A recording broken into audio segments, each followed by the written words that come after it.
Hello, hello. Welcome to COCBLOK, the Coalition of Craft Beer Lovers of Kentucky. My name is Matt.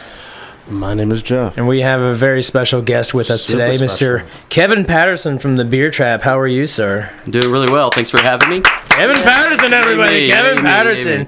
I'm not real sure how very special I am. You got the applause. Very special. You got the applause, so just roll with it. Thank you for having me on. You give me a microphone and an hour to talk about beer. It's hard telling what's going to crawl out of my mouth. By the way, I was really kind of bummed out because you told me that I couldn't curse.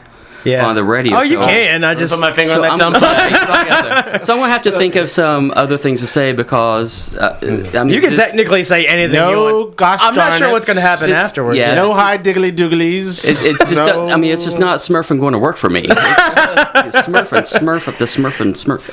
Well, anybody that listens to the show, I actually kind of had an interview with Kevin back in the day where we kind of sat in a noisier room and we kind of shot the breeze and talked about stuff. So it's nice to get you in the formal setting, even though we can't drink beer while we're talking.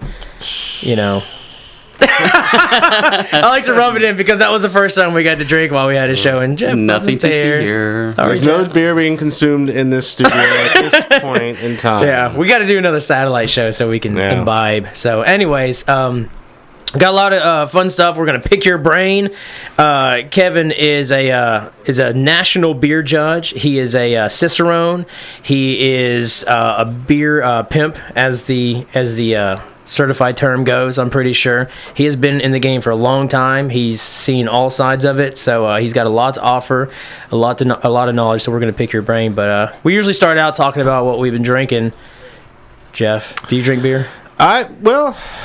I've been known to partake in a 1994 light beer. Jeff and I actually were at a friend of ours, Jason Hale. We had a little bottle share, a little local impromptu one, and nice. Opened some fun stuff. And one of the vintage ales that was opened, or vintage lagers that was opened, was a 1994 Classic. Miller Lite. Oh wow! Yeah, it's. I think my review said, "quote, yeah, it tasted like sweetened cardboard," which is. Is that number one on your list now? Yeah. Well, oh yeah. Well, I don't know if I can put it up over Arrogant Bastard. That's So what you're saying is a vast improvement over the regular Miller Lite. Exactly. Yeah. 94, I guess, is where Miller Lite peaks.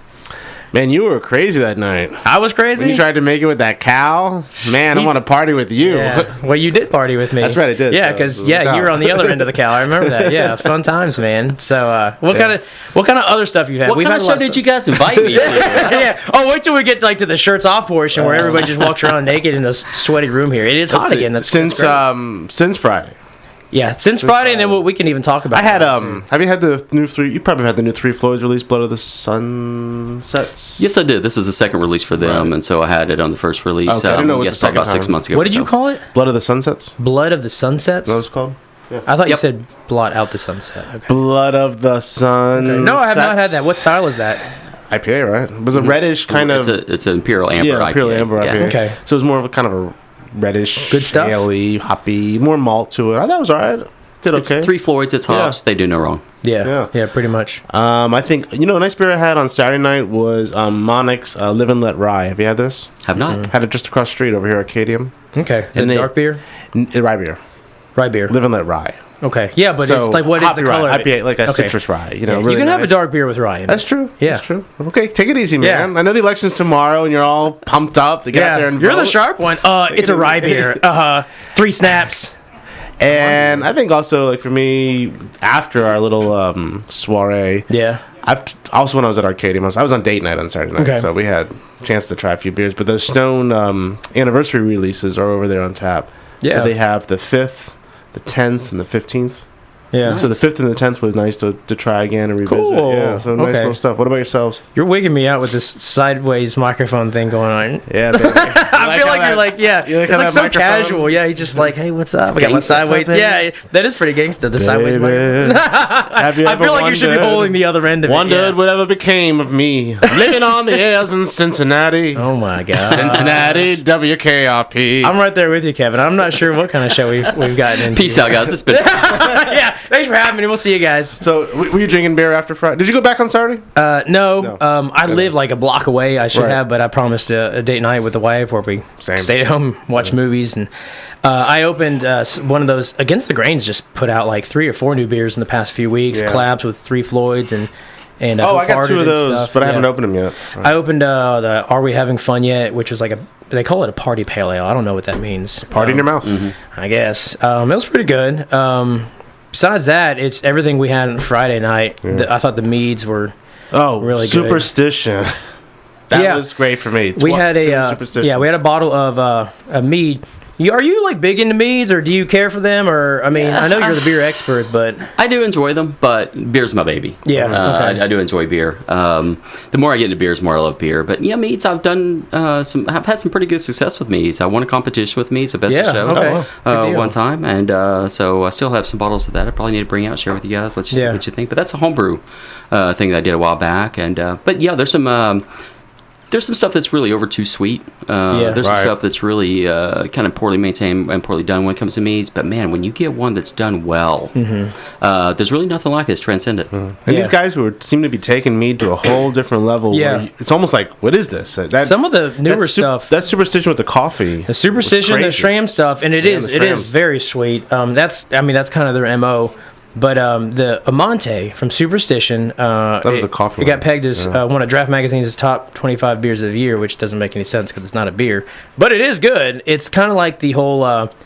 There seems to be this literal recipe for success for a lot of stouts: cinnamon, vanilla beans, cocoa nibs, and peppers, like the Mexican cakes and stuff like that. That's what Amante is, but it's in mead form.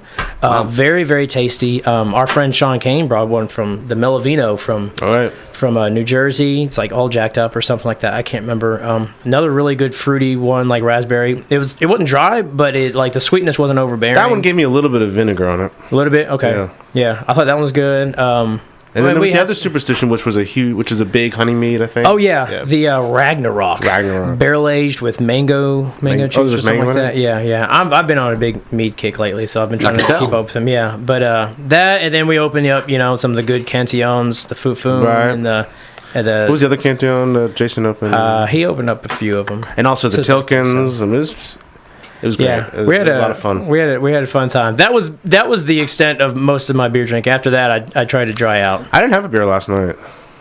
Well, I have a beer pretty much every night. I usually do, but even like on the nights when I'm hungover, I usually by the end of the night I'm like, I feel like I need a beer. It's got a little bit of that head cold thing, so just went straight for the bourbon. That's been going around too. Yeah. Oh, okay. Well, there you go. That's makes you feel good. I thought you were like, I'm trying not to drink.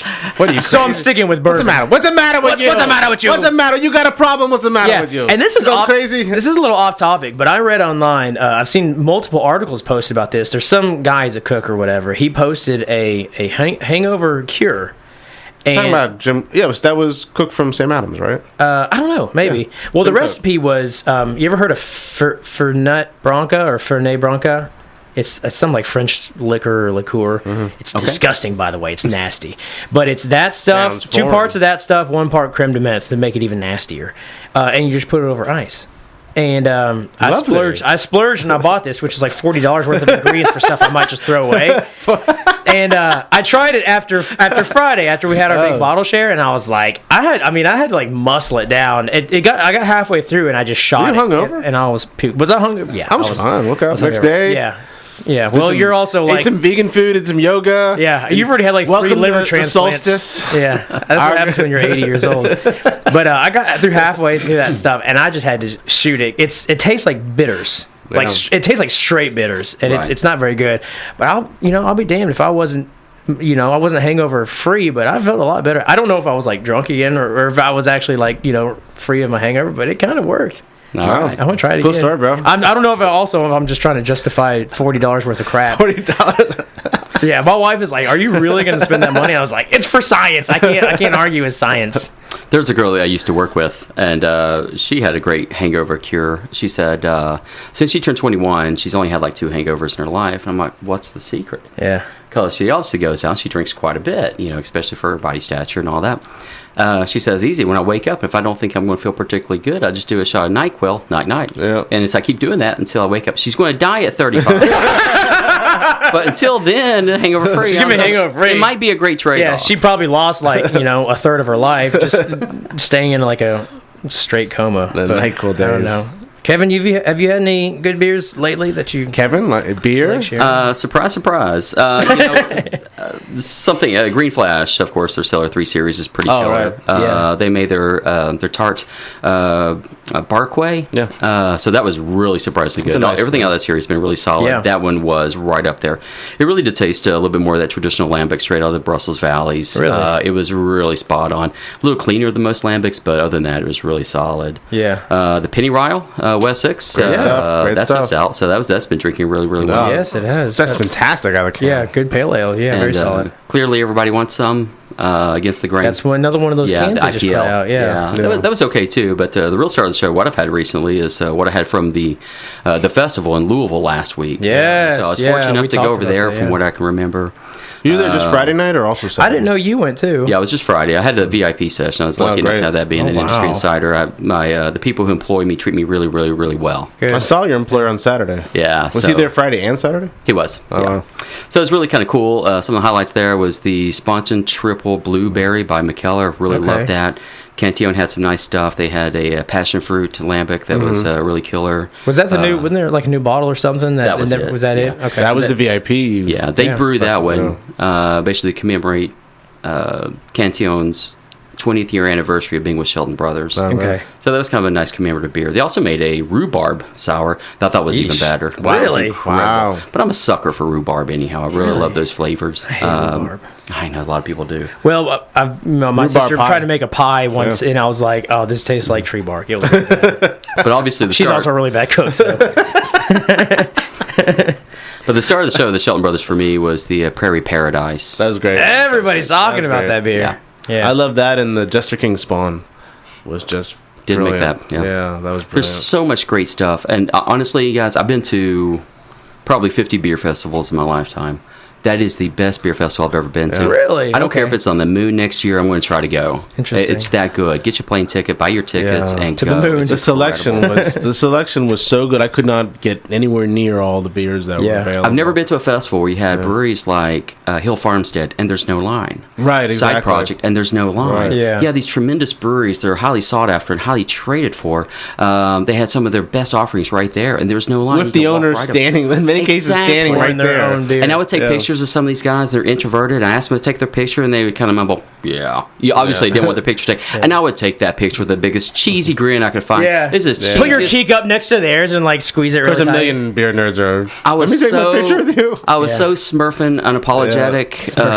It was. I'm curious. Why was there's multiple people that said there weren't a lot of lines. Was it just not like as big of a showing as they had hoped, because there was some really good stuff. I saw a few lines on the set. I mean, the Cantillon line on Saturday was. Is that that's my second follow up? Did everybody just kind of go to like one direction? Side Project at first was really long, but most of the things you could just walk right up to and get whatever you. I saw Sean Hill pouring beer, and nobody was standing there, and just walk right up and get a beer.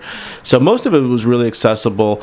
And there was just a few things that they get a bit of line. Like when I went to JABF once, it was kind of like that too. I saw a few places where there were big lines, but mostly we're just walking up and getting beers. But I think we're going to see more festivals like that, because you had about 400 people that were allowed in. Yeah. You had 800 beers, and they're all high caliber stuff. Yeah. So the price tag was a little bit higher to get in. That rules out a lot of people who you're trying to turn on craft beer. This festival is not meant for anybody that you're trying to turn on to craft beer who's not there already. Yeah. This festival is for the connoisseur that doesn't mind throwing down $70-$80 for a ticket to one session. Yeah. And kind of hanging out. And even though it was kind of crowded, the people of the crowd couldn't have been more manageable. Couldn't have been more friendly. More. If they had a slightly wider space for the downstairs part, you wouldn't even notice. Right. It was just that it was narrow. Mm-hmm. So anybody that's listening out there, I don't care what you got to do. If you're listening to this program, you obviously care a little bit about beer. Get to that festival. You'll thank me later. Yeah, but as I understand it, I guess it's kind of like a traveling. It moves every year. They posted the other day, where should we go next year? Okay, cool. They haven't booked a spot yet, I guess. Have they ruled out Lexington?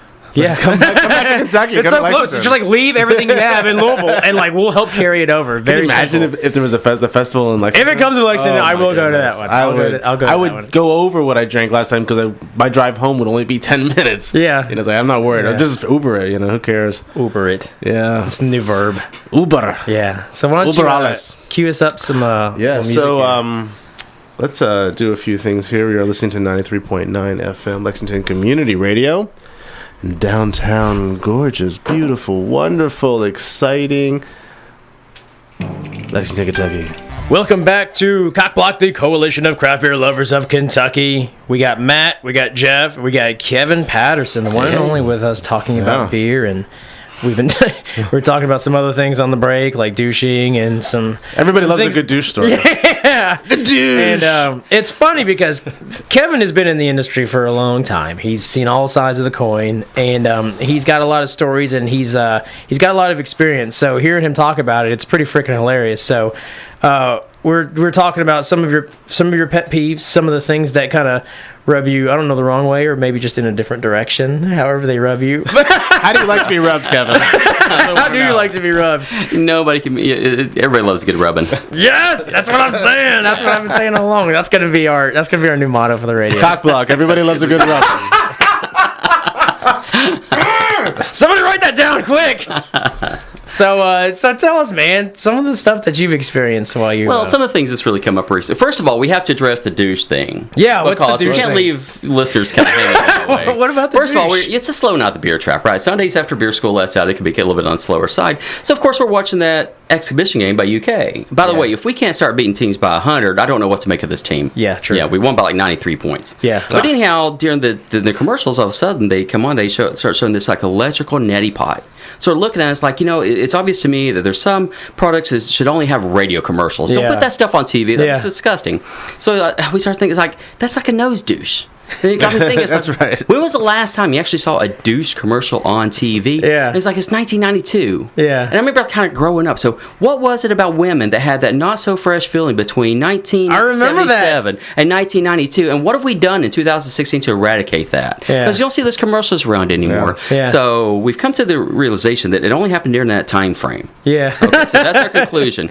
So if you like that kind of bar banter, just come in and see me at the bar, and we'll talk about this stuff. We'll solve all these I problems. think they've discovered douches cause cancer. So that's why they stopped doing it. Is that really? Are you being serious? Like if you spray stuff up there, it's not good for you, it turns out. Yeah. Well, in about 10 years, the neti pot's going to come back, and they'll be like, the nose douche causes cancer also. We got to nix it. So. Now, I'm a doctor, so I can say that. You always got to put the air quotes, So lesson today, don't douche your nose. Yeah, don't douche the nose. But we followed that up with a conversation about, where's your appendix? Nobody seemed to know where the appendix was, and so the only logical conclusion we had for that one is somewhere after chapter 11 and before the glossary. Yeah. So that's what your appendix is. You're a doctor. Where's your appendix at? Well, Matt, it's like this. The human body is very complex. When blood rushes to... No, I was going to let you go and see how long you're going to go. It's right here. Right there. Yeah. Jeff is, for all those people that can't see, Jeff is pointing to his nose right now. Yeah, you're a real doctor, man. That's good. I've studied the human anatomy. Yeah. But you guys were talking about some pet peeves. Yeah. So every day there's one or two that just kind of gets my craw, sticks with me a couple days, and so it's hard for me to get. One of the things I see, and everybody on that's listening to this program is probably guilty of this, but you'll buy this wonderful glass. I get it. You paid $37.50 for this awesome glass from Prairie. Yeah. I get it. Right. It's a beautiful, beautiful glass. But you're going to get this beer from like Off Color, and you're going to pour it into that Prairie glass, and you're going to proudly display that logo of that Prairie glass as if it has any smurfing thing to do with the beer. And it doesn't. Yeah. And so I don't know why that logo is just, you're proud to be able to say that. Yeah. And it probably goes back to me. I try hard to hide the logo if there's a logo on it. And I'm a big advocate is I don't want a logo on my beer glass at all, because I think it detracts from the actual appearance of the beer. It makes you look at something else other than the color, the clarity, Are you talking just for taking pictures or just for drinking? Well, everybody shares their pictures nowadays. Yeah, so. That's right. It's more for picture taking. I thought that story was like I bought a $37 beer glass and I won't let anybody in my house drink from it. Yeah. Like my wife will be like, "Okay, I'm just gonna have a beer." Not that glass. Yeah, don't touch that glass. What the hell do we have glasses for? If we're not like guilty as charged. Yeah. And so that's kind of one of my pet peeves. And so I don't know why people do that. If the glass has nothing to do with the brand of the beer that you're actually drinking, turn that smurfing thing to the side. We don't need to see that smurfing. So you like hashtag proper glassware.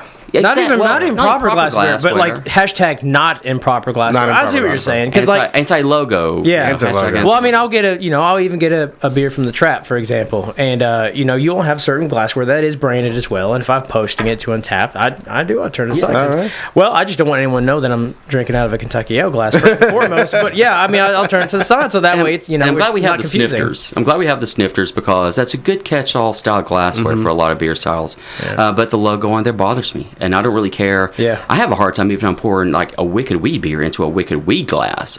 So there's something that I feel, okay, I'm being a whore for this brewery already. Why am I paying this expensive price to be their whore? If I'm going to be a whore, they should be paying me. Give me the glass. It's like when you're a kid, and like at least when I was a kid, and I constantly wore rock concert shirts. Yeah. If I went to the concert, the first thing we did was we bought the shirt. If I went to the flea market, I bought rock concert shirts, and I was a whore for the Rolling Stones or the Who or the Kings, whatever.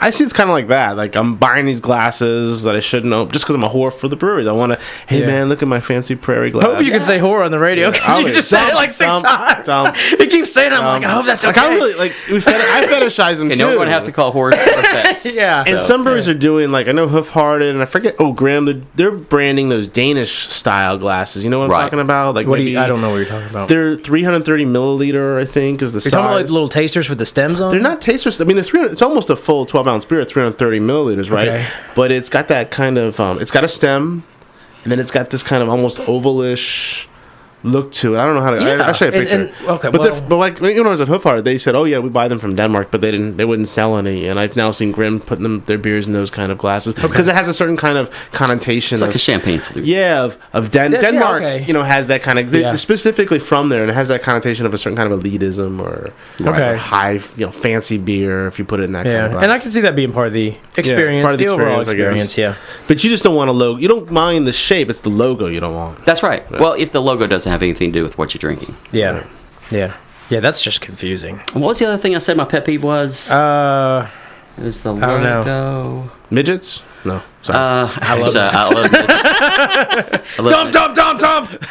We're going to get a call from the Small People Society. Yeah. And I was like, hey, you guys want to go get a beer? That's what it's going to come down to. Let's just go ahead and break all the rules at once. Yeah. I don't know. It'll no more pet peeves? That was it? Well, we discussed 2 or 3 of them, and we were both laughing, and now... We'll come back to it. Yeah, if it comes, we'll come back. Now, we were actually, and I'm not, trying to beat a dead horse or anything, but I think this is a very interesting topic because there's a lot of sides to it, and not all the information is out there, in my opinion, on this whole thing with the craft beer and the state of craft beer and sales and how like the industry is doing. What we spoke about last week? Yeah, what we talked about last week. And, I kind of feel like we're just at the tip of the iceberg. Kevin and I were talking about it beforehand, and I actually quoted you last time. You said something that I thought was very interesting. You being on the retail side, you get to see, what people are buying. You can see the trends, and you can follow them because you've been doing it for a long time. And you made a comment that I thought was very interesting that I said last time. It's better to be new than it is to be good. Now that we have you here, I thought that was kind of profound given the state of what, some of the articles that are being released by Anheuser-Busch and stuff. Right. Expound on that a little bit. Yeah. We're all a little bit guilty of it. I remember whenever, my store first opened, people ask, what's it take to do your job? And I said, well, you have to be built mentally a little bit different. And I said, for me, I'd rather have something new. The excitement of having something new was greater than the excitement of having something that I knew that I loved. Yeah. And so the more time goes on, I realize I'm not that unusual there. Most craft beer drinkers do that. There's a couple of different reasons why, but it's almost like the same reason why as a child you wake up and even though you have great toys, you want to open that thing under the tree. Oh, yeah. And so craft beer connoisseurs have kind of taken that thing and they've kind of run a little bit of amok with that. And now it really doesn't matter. It really doesn't matter if you're average, just be new. Yeah. And honestly, if I was a smart bartender, what I would do is every time a new place opened up, I would just jump ship and go to the new place because that's where most of your money's going to be. Mm-hmm. There were breweries that opened up last year that I went to, and it was hard to get in the door. I can go to the same time this year, and guess what? It's manageable. There's only 20 or 30 people there. They're not full capacity. You can make yourself to the bar at a very reasonable clip. So it's better to be new. And there's that excitement everybody has for something that's new. But, for establishment like mine, it really does pain me because I have to discontinue beers that are world class. That scores such huge ratings on Beer Advocate and Rate Beer and Untapped that no one's drinking. I have to discontinue because they'd rather have that new thing that's kind of average. And my shop is just as guilty as this as anyone. It's not just the new brew pub that opens up in town or anything like that. It's new things that come in. People are ignoring high quality beers for something that's just new. It's just that excitement. Can you say, like some of the, you said there's some stuff that you really hate to kind of take off the shelf, but that's really good, just out of curiosity? Yeah, just certain things like we did a porter beer school yesterday, and I had to discuss where porters had been. So I discussed the Tatty Porter by Samuel Smith. And people's like, do you have that? I'm like, no, I don't, because we can't sell a case of that in 4 months. Right. We can't keep it. That is that does frustrate me, because that is nice beer. It's a beer that I'd be very proud to sell in my store. Yeah. But if it doesn't sell at a reasonable clip, the reason why is because there's so many breweries. There's 4,800 breweries in America right now, and we're still growing a clip of a new brewery every day and a half. Yeah. They're all want to produce new things. That is insane. And they kind of know that if we put out something new, that's going to be a bigger draw than putting out something that's maybe a flagship beer that we know is really good. Mm-hmm. I think that's true for enthusiasts for sure, and I'm guilty of it as well. That when something new hits, you want to try. I spend my money on it, and I think, I'm going to try that. And I'm not trying to say I'm not part of the problem. Of course I am. I think, but it also is indicative sometimes about. It could be also indicative of customer base. I mean, your establishment has a very specific, more or less. I'm sure there's also non-beer enthusiasts who come to the door too, but a lot of beer enthusiasts come to the door looking for specific kinds of things, and maybe newness is part of it. Whereas the average beer consumer doesn't know what the new Stillwater beer is, or the new Evil Twin beer. It is grabbing that Schlafly Kolsch off the shelf because it just tastes good, and I've had it a few times, or the Founders IPA or something like that. Yeah, so I'm very happy to have Nightmare on Bread on tap. I'm very proud to have Rumpkin on tap by Avery. Yeah. It's those high caliber beers, stuff that's just really, really high quality. But we have to keep Prima Pils on, or beers like that. We have to keep on White Rascal. So you do have customer base that comes back to that. At the end of the day, that's still what's going to help keep our doors up. I'm very, very proud. Of course, people want to come in. They want to talk to the Cicerone. They want to talk to me about beer or do things like that. Of course, I'm very, very happy to do that. That's kind of what makes our place unique. But also, I'm very, very proud that there's a lot of people that don't know that our establishment is on some kind of special list. Yeah. They don't know that we're good at anything in particular. They don't know what a Cicerone is. They don't even know that a beer judge exists. Mm-hmm. They just want to come in with their buddies and get a pint of lager and go to the corner, sit down, have a chat. And that makes us a pub, and that makes me feel really good, even though we can criticize about the momentum of the craft beer and how the fervor of the consumers have really taken this thing in a direction maybe some people don't want it to go. But still, the majority of the money is in some basic beers and the basic pub and how people kind of treat beers like that. So I think there's very much hope and these different kind of craft beer cultures existing and thriving really, really well. There's not one culture, and that's kind of what I've kind of learned in the last year or two. And that serves the maturity of a product if it has a variety of consumers for that product. I mean, nobody complains that there's the five, whatever, I don't even know what the cheapest wine is in the grocery store or whatever, the big box, or the $200 wine. I mean, there's a huge variety in between, and the cheap wines sell really well sometimes, and sometimes really nice $20 wines maybe don't move as quickly off the shelf. Some of it's just continuing education, as y'all do with beer school. And as people just get more exposed to things, they get more. The more places around town, whether they're restaurants in particular, that put things on tap, they participate greatly in the education process. And that brings me to my second pet peeve. Yeah. What's that? Okay. Everybody wants to be in the craft beer game. Yeah. You don't have to be built for craft beer like we are. But let's say you're just an average restaurant around town, and you just know the craft beer. People are asking for it. People want to do it. And so everybody wants to put together a tap list or a bottle list and have these beers out there.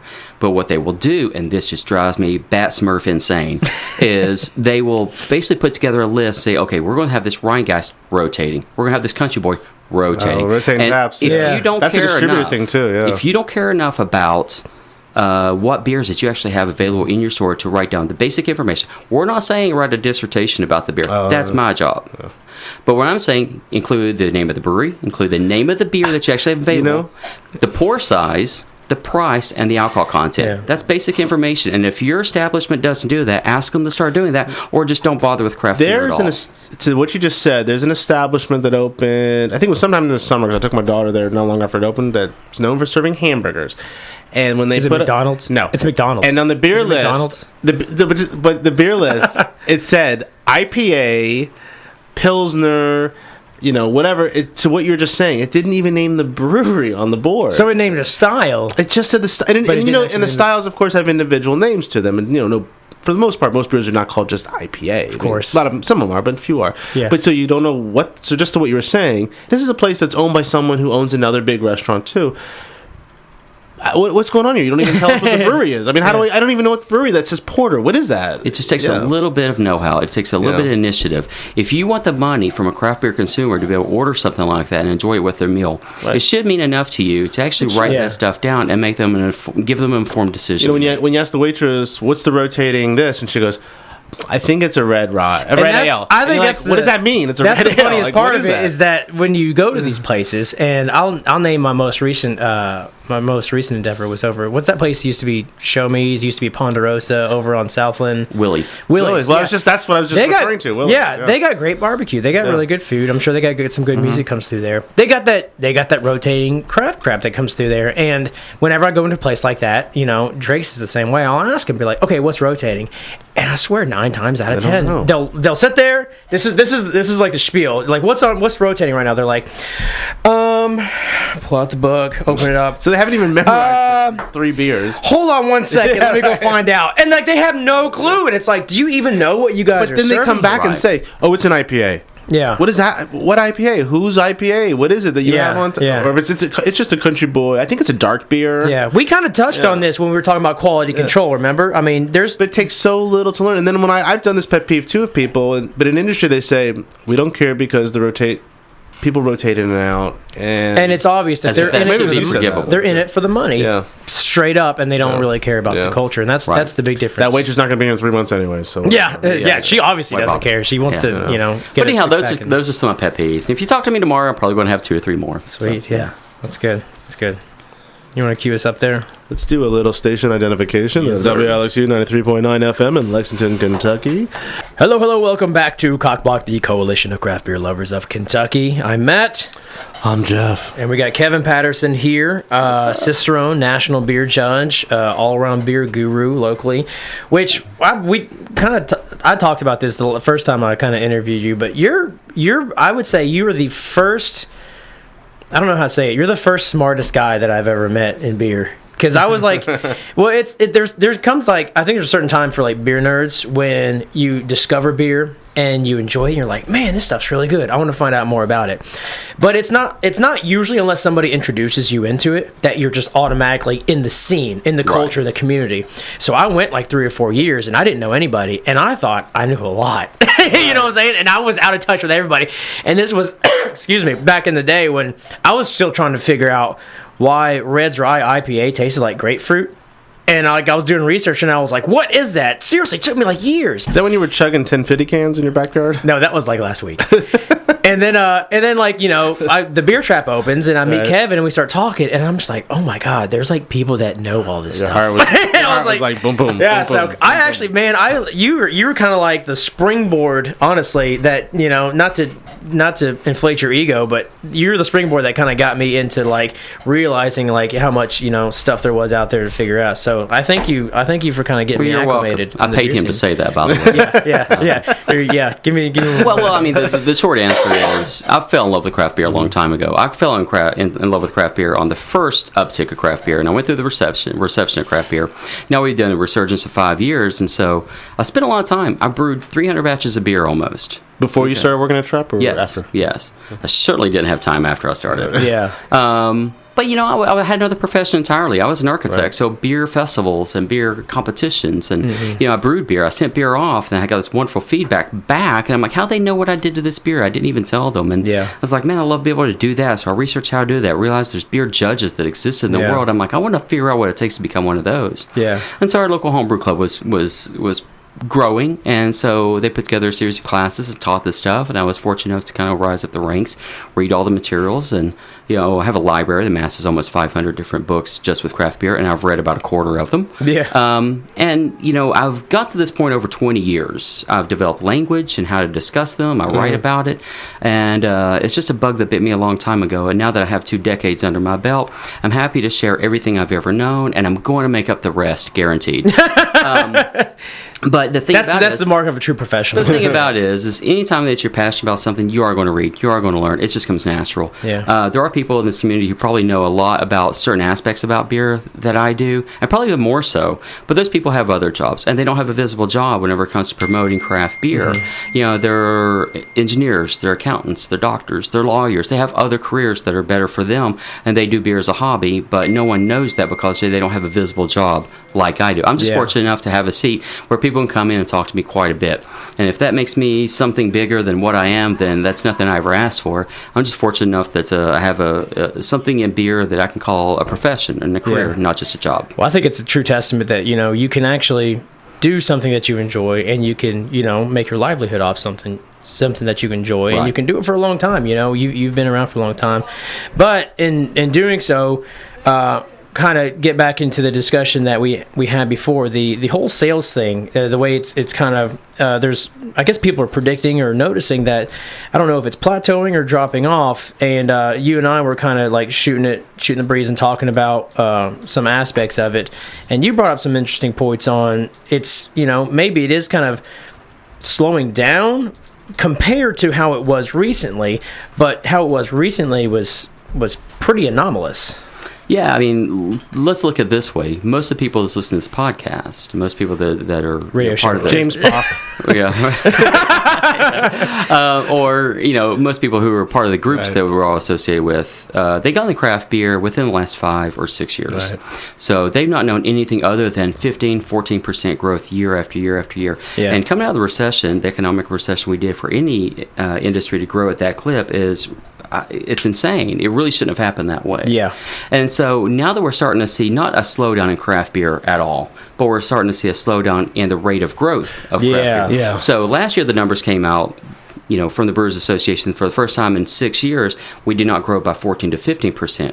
We grew by 12%, and that was our first kind of clue that something was happening. But we're still growing. Yeah, something was happening with the saturation of craft beer, and so this year's going to be even lower. And there's been some alarming signals, like when Stone Brewing Company says they're going to lay off 5% of their entire staff across the board. That's fairly alarming. And we're starting to see, like I said, there's breweries I went into a year ago that's not as busy as they were.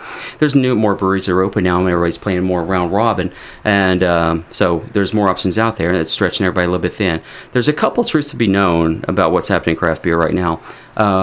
With a new brewery opening every day and a half, the businesses are far outpacing the consumer ships that's coming over to craft. Yeah. There for the last 4 or 5 years, it was easy to sort of say that tapping into those folks that's coming to craft beer be easy. But you got to understand, there's a whole lot of people that were well over 21, probably 24 to 35, who didn't know craft beer, and they found out the curiosity. The places like the Country Boys, West 6, they were the first ones open, so they were new, they were exciting.